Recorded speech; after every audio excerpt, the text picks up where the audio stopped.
नमस्कार, hornbill TV देख रहे हैं आप। मैं हूं आपके साथ विशाल गर्ग और इस वक्त की बड़ी खबर का रुख करेंगे रुद्रप्रयाग से। बड़ी खबर मिल रही है जहां पर एक गाड़ी जो है, एक टेम्पो जो है, टेम्पो ट्रैवल का एक्सीडेंट हो गया और ऐसे में अलकनंदा नदी में जा गिरा है और हादसे में 10 लोगों की मौत की खबर सामने आई है। कई गंभीर रूप से घायल भी हैं जिनका रेस्क्यू किया गया है और बद्रीनाथ हाईवे के पास ये बड़ा हादसा हुआ है जहां पर घायलों को अब अस्पताल में पहुंचाया जा रहा है। टेम्पो ट्रैवल में 15 से 16 लोग सवार होने की आशंका भी है और ऐसे में 10 लोगों की मौत की खबर भी सामने आ रही है। तो बड़ी खबर आपको बता रहे हैं जहां पर कई लोग ऐसे जो कि गंभीर रूप से घायल हो गए हैं और ये टेम्पो ट्रैवल जा रहा था जिसमें 15 से 16 लोग होने की आशंका जताई जा रही है और ऐसे में जब ये अलकनंदा नदी में जा गिरा टेम्पो ट्रैवल तो एक बड़ी दुर्घटना हो गई और साथ ही 10 लोगों की मौत भी इसमें बताई जा रही है। हालांकि मौके पर पुलिस प्रशासन की टीमें पहुंच गई हैं और घायलों का रेस्क्यू कर उन्हें अस्पताल में पहुंचाया जा रहा है। और साथ ही मुख्यमंत्री पुष्कर सिंह धामी ने ट्वीट भी किया है और अधिकारियों को भी निर्देशित कर दिया है। मुख्यमंत्री पुष्कर सिंह धामी ने साथ ही शोक संवेदना भी व्यक्त की है। तो बड़ी खबर आपको बता रहे हैं जहां पर बद्रीनाथ हाईवे पर यह बड़ा एक्सीडेंट हो गया है जहां पर अभी तक 10 लोगों की मौत की खबर भी सामने आ रही है और कई लोग घायल भी बताए जा रहे हैं।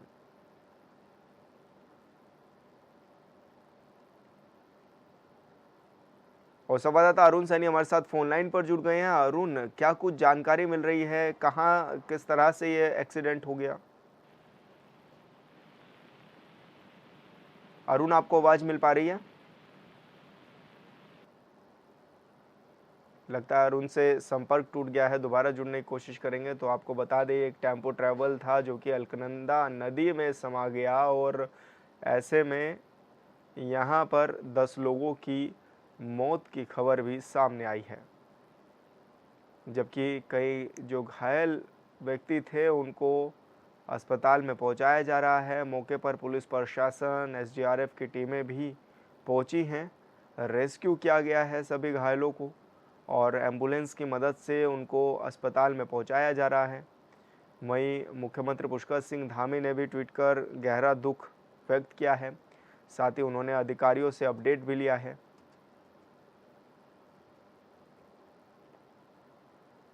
और संवाददाता अरुण सैनी हमारे साथ फोन लाइन पर जुड़ गए हैं। अरुण, क्या कुछ अपडेट मिल पा रहा है, किस तरह से ये बड़ी घटना हो गई? जी सर, बिल्कुल नहीं। रुद्रप्रयाग चमोली में जो है एक जो बड़ी घटना वो सामने आ रही है, जिसमें कि एक टेम्पो ड्राइवर में जो है यात्री सवार थे और अचानक से जो है ये हादसा हुआ है। जो गाड़ी थी वो नीचे नदी में जो है वो जा गिरी है, जिसमें जिसको को देखकर जिस तरीके की तस्वीरें सामने आ रही है उसे देखकर लगता है कि काफी भयावह जो ये घटना है। और ऐसे में अभी तक की अगर बात की जाए तो 10 लोगों की मौत की खबर जो है वो सामने आ रही है।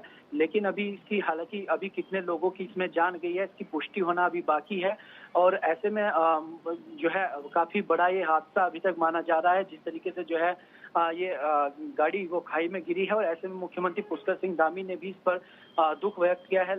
मौके पर जो है एसडीआरएफ की टीम भी पहुंच चुकी है, पुलिस प्रशासन पूरा पहुंच चुका है और ऐसे में रेस्क्यू ऑपरेशन लगातार जारी है और जो लोगों को जो है बचाने का तमाम प्रयास जो है वहां पर फिलहाल किए जा रहे हैं। अच्छा अरुण, उपचार किस तरह से दिया जा रहा है घायलों को? जी विशाल, देखिए जो घायल है उन्हें तमाम उपचार भी दिया जा रहा है और ऐसे में रेस्क्यू अभियान जो पूरा चल रहा है। पुलिस प्रशासन की पूरी टीमें वहां पर मौजूद है, एसडीआरएफ एनडीआरएफ की टीमें जो है वो पहुंच चुकी हैं और ऐसे में रेस्क्यू ऑपरेशन चलाया जा रहा है। और अभी तक की बात की जाए तो करीब 10 लोगों की मौत की खबर अभी सामने है, हालांकि इसकी पुष्टि होना बाकी है। और जो घायल हैं उन्हें भी जो है इलाज दिया जा रहा है। और ऐसे में और लोगों की जो है अभी रेस्क्यू ऑपरेशन होगा, उसके बाद ही पूरे जो है स्पष्ट होगा कि आखिर कितने लोगों की इसमें जान गई है और कितने लोग जो है अभी तक घायल है। लेकिन अभी फिलहाल जो है वो रेस्क्यू ऑपरेशन चल रहा है। बिल्कुल अरुण, बने रहिए आप हमारे साथ। और इसी बीच एक और बड़ी खबर का रुख करेंगे। उत्तराखंड बीजेपी की अहम बैठक जारी है और उत्तराखंड लोकसभा चुनाव परिणामों को लेकर यह बैठक हुई है। विधानसभा विस्तारकों के साथ ये बड़ी बैठक हुई है। प्रदेश अध्यक्ष और प्रदेश प्रभारी ने ये बैठक ली है जिसमें तमाम नेता मौजूद रहे और लोकसभा चुनाव परिणामों को लेकर यह बैठक हुई है। ऐसे में जहां पर क्योंकि जो आंकड़ा बीजेपी ने रखा था हर सीट पर 5 लाख वोटों से जीतने का, उस तक तो बीजेपी नहीं पहुंची। हालांकि पांचों सीटें उत्तराखंड में जीती है, तो उसको लेकर के भी आज बैठक हो रखी गई है और बैठक में ये चर्चा है कि आखिर कहां किस विधानसभा पर कितने वोट मिले, उसको लेकर के भी चर्चा होगी। और साथ ही बैठक में कई बड़े अधिकारी पदाधिकारी भी मौजूद हैं। तो लोकसभा चुनाव को लेकर ये बड़ी बैठक है जहां पर बीजेपी के प्रदेश प्रभारी और प्रदेश अध्यक्ष दोनों ही मौजूद हैं। ऐसे में तमाम बड़े नेता भी बैठक में मौजूद हैं।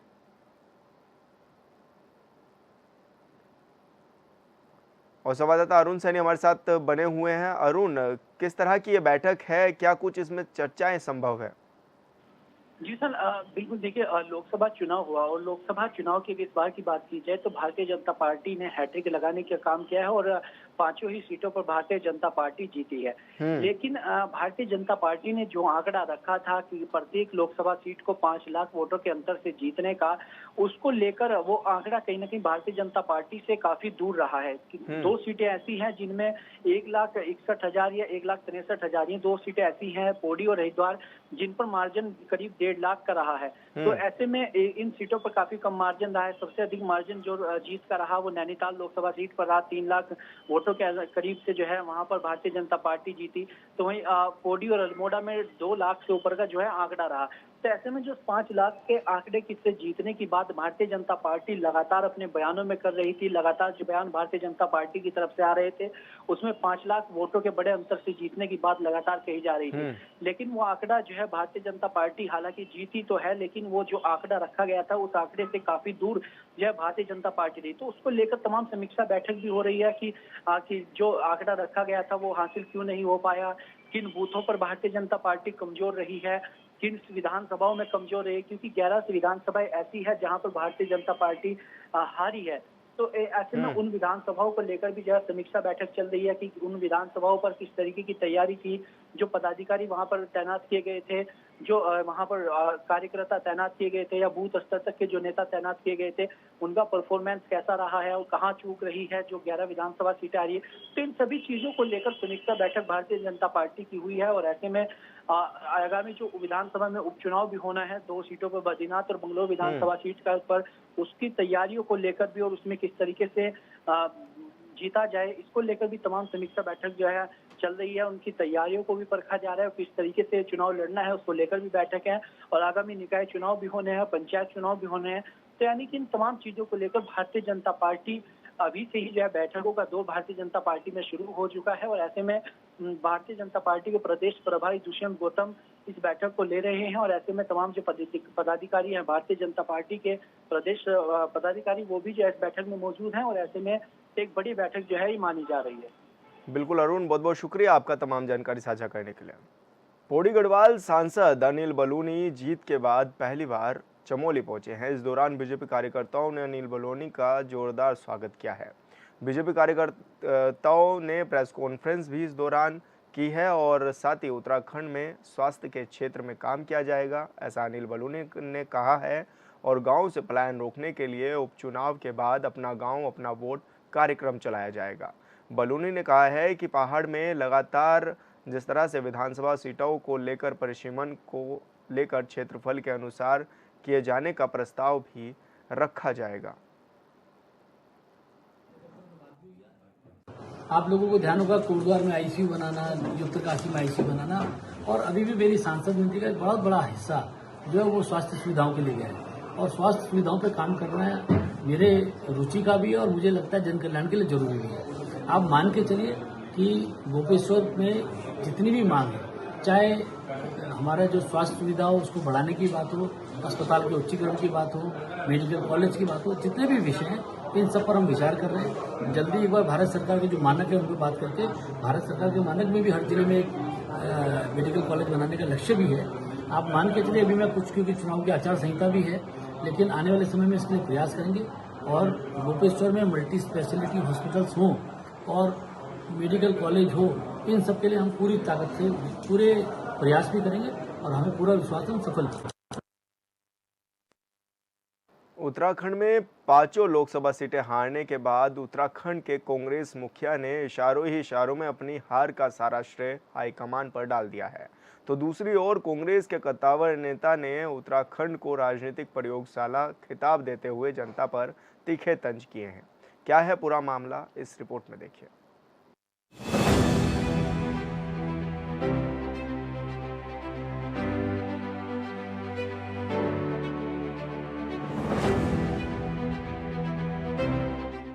लोकसभा चुनाव परिणाम आने के बाद सत्ता में बैठी भारतीय जनता पार्टी अपनी सीटों को लेकर उदास है और अपनी हार पर मंथन करने में लगी है, तो दूसरी ओर गठबंधन में मजबूत हुआ विपक्ष अपनी हार पर खुशी का इजहार करने में लगा है, क्योंकि देश के अंदर गठबंधन की मेहनत भले ही मोदी सरकार को हराने में नाकाम रही, लेकिन मोदी सरकार को मजबूती से सत्ता पर आने से रोक लगाने में सफल रही।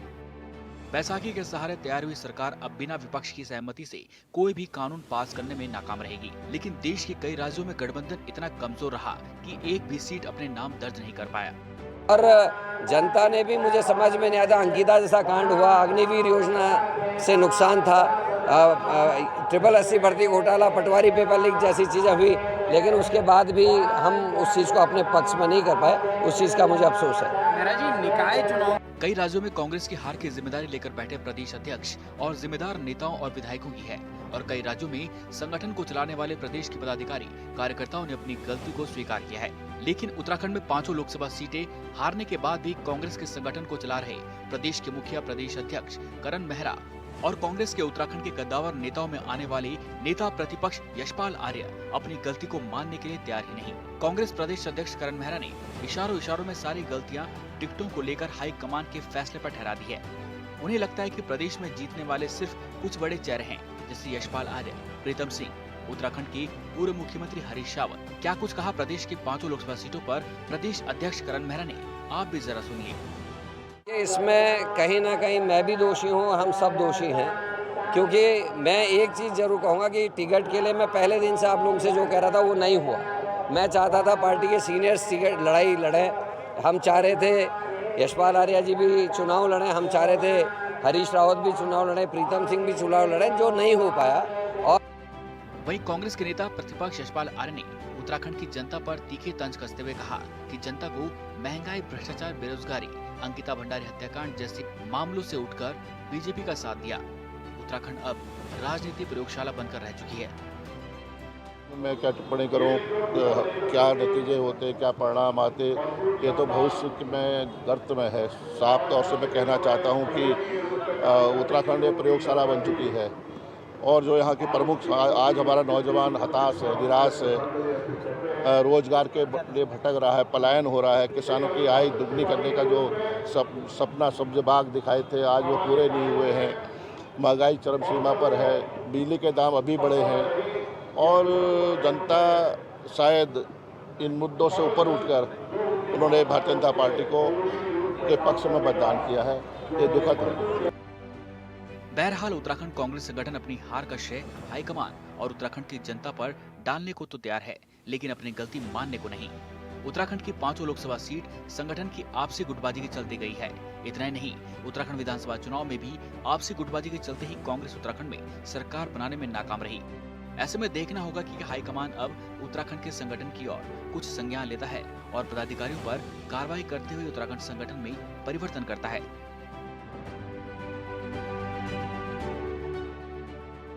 Bureau report, hornbill TV.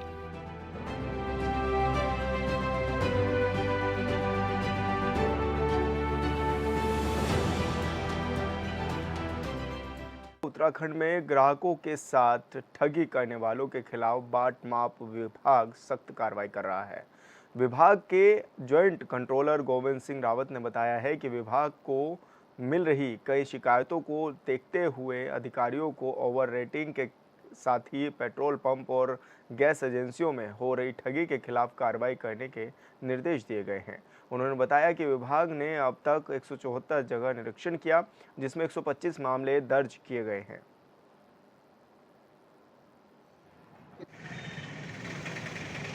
के लिए हमारे विभाग द्वारा विशेष इनको निर्देशित किया गया है कि petrol pump, gas agency, over rating इस पे विशेष ध्यान दिया जाए, जिसमें व्यापारी वो ग्राहक मुख्यतः ठगी का शिकार होता है। तो इसमें हमारे इंस्पेक्टरों द्वारा वो 174 निरीक्षण किए गए हैं, जिसमें अभी तक 125 मामले दर्ज किए गए। हल्द्वानी में स्थित बाबा नीम करोली महाराज के कैची धाम मंदिर का आज स्थापना दिवस है। बाबा नीम करोली महाराज के स्थापना दिवस के मौके पर आज नीम करोली बाबा मंदिर में भक्तों की सुबह से ही लंबी लाइनें लगी हुई हैं। सुबह से ही भक्त बाबा के दर्शन के लिए लाइन में खड़े दिखाई दिए हैं और हालांकि देर रात से ही भक्त लाइनों में खड़े हुए हैं। बता दें कैची धाम मंदिर की स्थापना 15 जून 1964 को हुई थी। वहीं स्थापना दिवस को लेकर पुलिस प्रशासन ने भी सुरक्षा व्यवस्था के पुख्ता इंतजाम किए हुए हैं। अपने वाहनों को पार्किंग में।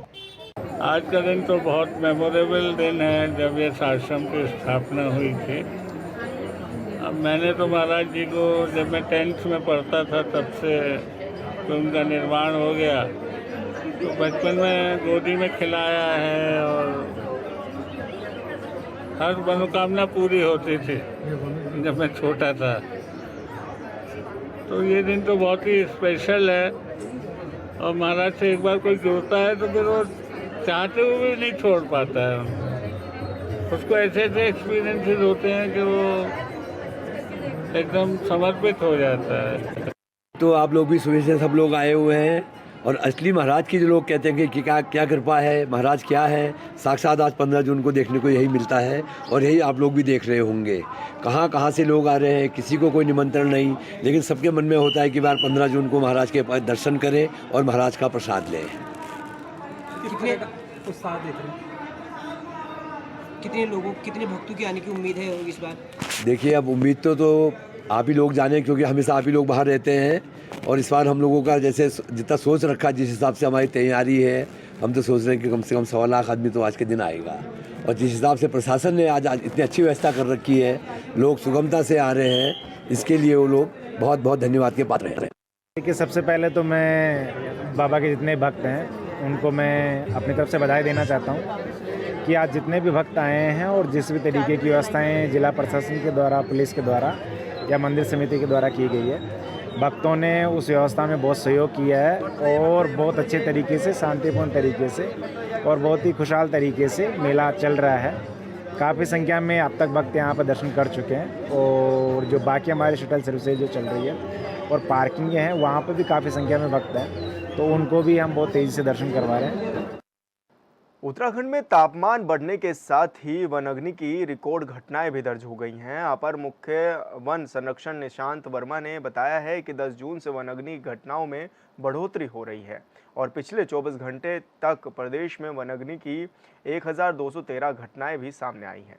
उन्होंने बताया कि इस साल अब तक कुल 653 वन हेक्टेयर जंगल जल चुके हैं और साथ ही उन्होंने ये भी बताया कि इस साल की वनाग्नि की घटनाओं ने पिछले साल का भी रिकॉर्ड तोड़ दिया है। पिछले 24 घंटे के लिए हम लोग अभी बुलेटिन तैयार कर रहे हैं। जितने भी इंसिडेंसेस जो है वन विभागों द्वारा रिपोर्ट किए जाएंगे, उसको हम लोग अभी जो है 4:30 बजे तक जो है बुलेटिन हर दिन जो है हम लोग देते हैं। और अभी जो हमारा स्टेटस है, कल तक का जो स्टेटस था, तो उससे 1213 घटनाएं अभी इस वर्ष हुई हैं वनाग्नि सत्र में, जिसमें कि लगभग 653 हेक्टेयर वन क्षेत्र जो है प्रभावित हुआ है। और ये जो आंकड़ा है, ये 2023 का जो वनाग्नि सत्र था उससे ज़्यादा है, लेकिन 2022 के मुकाबले अगर हम बात करते हैं तो उससे कम है। लेकिन ये है कि विभाग निरंतर प्रयास कर रहा है, व्यवस्था ये की जा रही है कि भाई जल्दी से जल्दी जो अलर्ट्स हैं उन पे काबू पाया जाए, उसकी ग्राउंड ट्रूथिंग की जाए। चक्राता ब्लॉक के अंतर्गत पियूंगा गांव के ग्रामीणों ने जल जीवन मिशन योजना के तहत बनी पेयजल लाइन में अनियमितता का आरोप लगाया है। कह रहे हैं कि 84 लाख की लागत से योजना बिछाई गई, लेकिन फायदा उन्हें बदली सरकारी नुमाइंदा को नहीं मिल पाया है। इस रिपोर्ट में देखिए।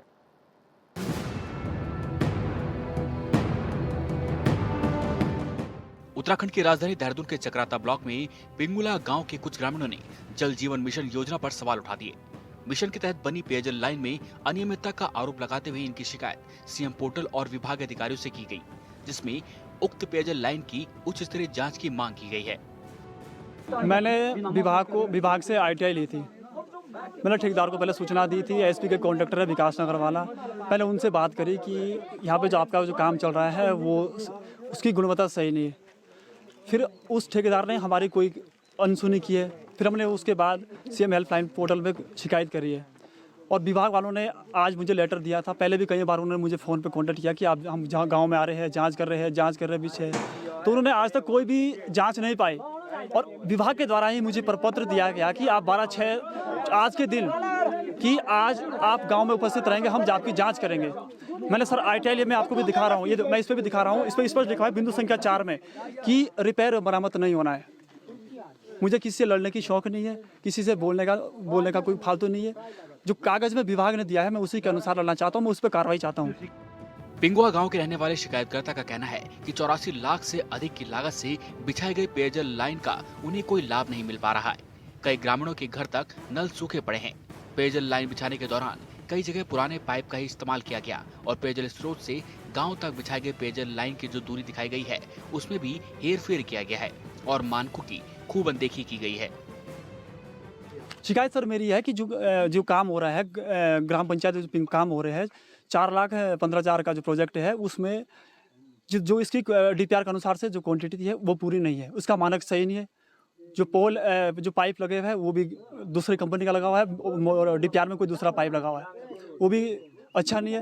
और जो पाइप बिछे हुए हैं 17,000 कुछ मीटर बैठ रहा है उसमें भी उसमें भी रिपेयर कर रखा। जो पिछला 25 साल पहले वाली लाइन बनी हुई थी उसके आगे काट के लोगों को पुराना नया पाइप लगा रखा, थोड़ा बाकी पीछे पुराना ही है।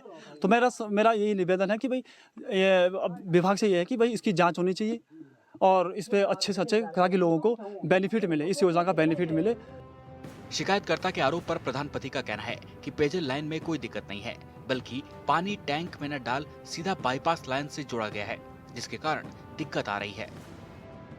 सर सच्चाई ये है कि पाइपलाइन बनी, मैं खुद साइड रहा, मतलब 1-2 बार मैं गया हूँ, गुणवत्ता ठीक है, कोई दिक्कत नहीं है। जो दिक्कत है वो ये है कि भाई सीजन चल रहा है आजकल, मारा मारी है आपस में, कोई इधर से लगा रहा कोई इधर से लगा रहा है, तो इस वजह से जो है गांव में दिक्कत आ रही है। अपने खेत के लिए जो है अपना जिक्र, इसलिए जो है पानी की दिक्कत आ रही है सीजन की वजह से। बाकी को लेकर के शिकायत, टैंक में जो पानी डलने नहीं दे रहे हैं, उसको भरने नहीं दे रहे, वो बाईपास लगा रहे हैं। अभी भी आप अगर कैमरा घुमाना चाहते तो अभी भी दूसरा जो इसी के टैंक, इस टैंक के नीचे जो टैंक है उसमें लगा हुआ पानी है आपके सामने भी, अगर आप थोड़ा सा कैमरा घुमाते तो अभी भी देखने को मिल जाएगा, जो कि सीजन वालों ने लगा रखा है बाईपास। जैसे पाइप को लेकर के और जो दूरी है इसकी, पाइप को सर मेरे नज़र में जितना भी मैं गया हूँ साइड में तो ओपोलो के ही लगे हुए हैं।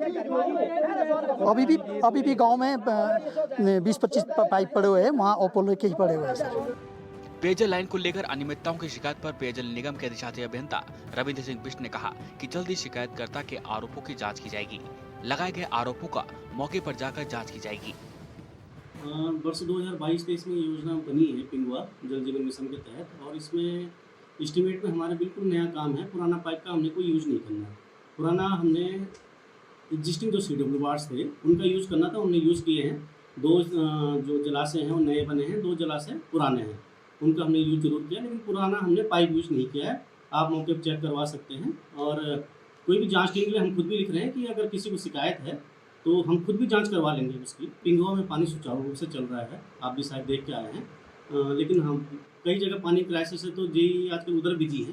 पिंगुआ जाएंगे, may be next week Pingua में हम खुद ही जांच टीम लेके जाएंगे। उत्तराखंड पहाड़ी राज्य है और पहाड़ में आज भी मूलभूत सुविधाओं की कमी है। जब कभी भी निर्माण कार्य होता है तो उसमें भी धांधली का आरोप लगता है, जो गंभीर मामला है। अब जब आरोप लगे हैं तो विभागीय अभियंता जांच की बात कह रहे हैं, तब जाकर जांच होगी और जांच के बाद कार्रवाई। ये बताने की जरूरत नहीं कि सरकारी जांच कैसे होती है और क्या कार्रवाई होती है।